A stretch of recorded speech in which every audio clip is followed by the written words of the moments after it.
Oh, that's so nice. That's so nice. Well, we'll do that anytime you want, but great job you're doing in Indonesia. Great job. Proud of you. Sir, Really amazing. And your English is so good. yes, sir. Very good, the English. All my training is American, sir. Malam raya pekat di atas Jakarta.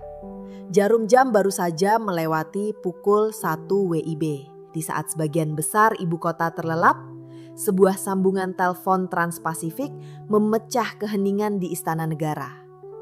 Di ujung sana, suara yang paling dikenal di panggung politik global, Donald J. Trump, Presiden Amerika Serikat.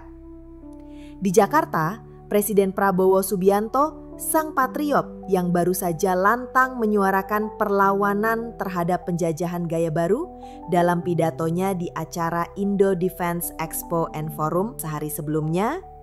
Ini bukan sekedar panggilan telepon biasa. Foto yang diunggah di akun Instagram @Prabowo menjadi saksi bisu. Raut wajah Prabowo yang sumringah, sebuah senyum lebar yang penuh arti. Kontras dengan ketegangan yang membayangi hubungan kedua negara. Ini bukan senyum basa-basi. Ini adalah senyum seorang pemain catur yang baru saja melihat lawannya melakukan langkah tak terduga. Apa yang bisa membuat seorang Prabowo Subianto yang dikenal dengan retorika nasionalisme dan penolakan tegas terhadap hegemoni Barat tersenyum begitu lepas saat berbicara dengan arsitek kebijakan tarif yang mengancam ekonomi bangsanya? Jawabannya, kemungkinan besar terletak pada sebuah pertaruhan tingkat tinggi yang jauh melampaui angka-angka tarif impor. Panggilan ini adalah duel antara dua karakter alfa.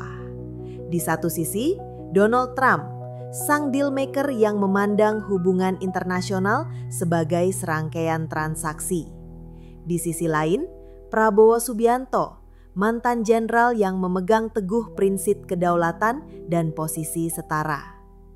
Keduanya sama-sama populis, sama-sama mengusung slogan nasionalisme, dan sama-sama dikenal dengan gaya kepemimpinan yang tegas dan tanpa kompromi. Bisikan dari lingkar dalam istana menyebutkan, pembicaraan itu jauh lebih dari sekedar negosiasi tarif yang alot. Trump dengan gayanya yang khas kemungkinan besar melakukan personal approach, melangkahi para diplomat dan negosiator teknis seperti tim yang dipimpin Menko Airlangga Hartarto. Dia menelepon langsung sang jenderal pengambil keputusan tertinggi, Prabowo.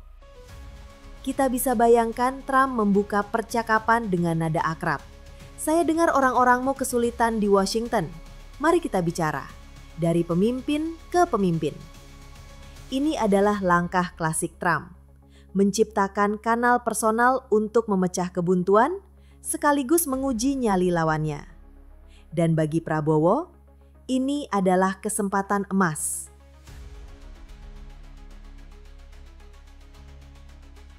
Ini adalah agenda yang paling mungkin. Trump tidak akan menelpon di tengah malam hanya untuk membatalkan tarif secara cuma-cuma.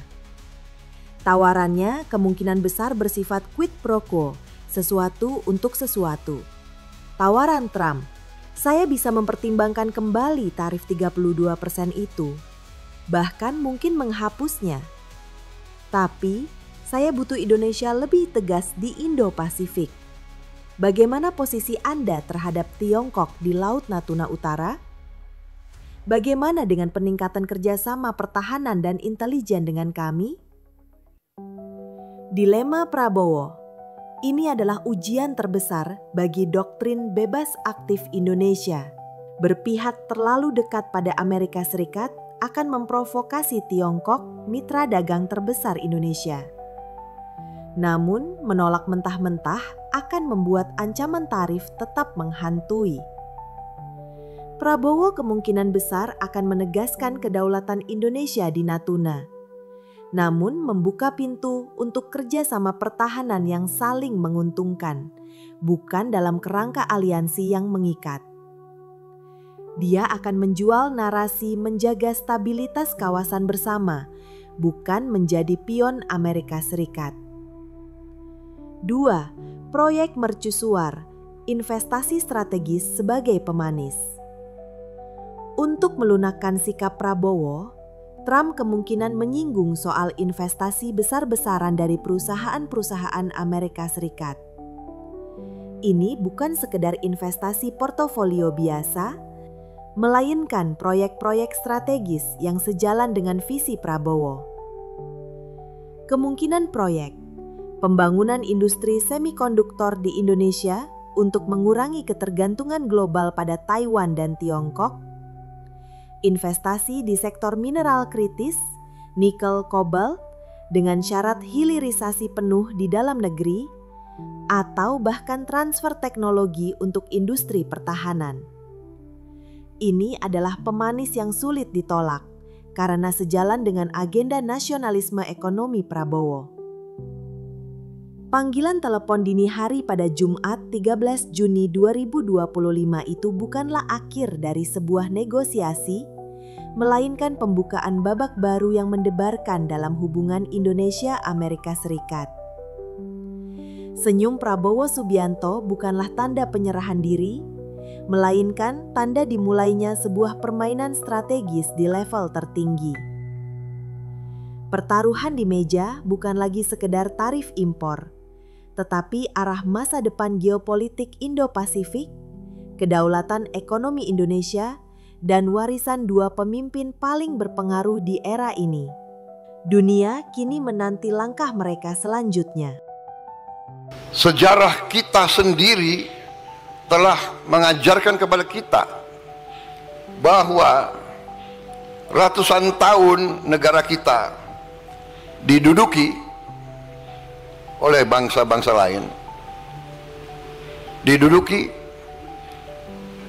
dan rakyat kita, masyarakat kita, budaya kita, politik kita dihancurkan dan kita menjadi milik bangsa lain dan kekayaan kita diambil. Baru ada suatu riset beberapa minggu lalu yang menceritakan kepada kita bahwa selama Belanda menjajah kita, Belanda telah mengambil kekayaan kita senilai dengan uang sekarang senilai 31 triliun US dollar.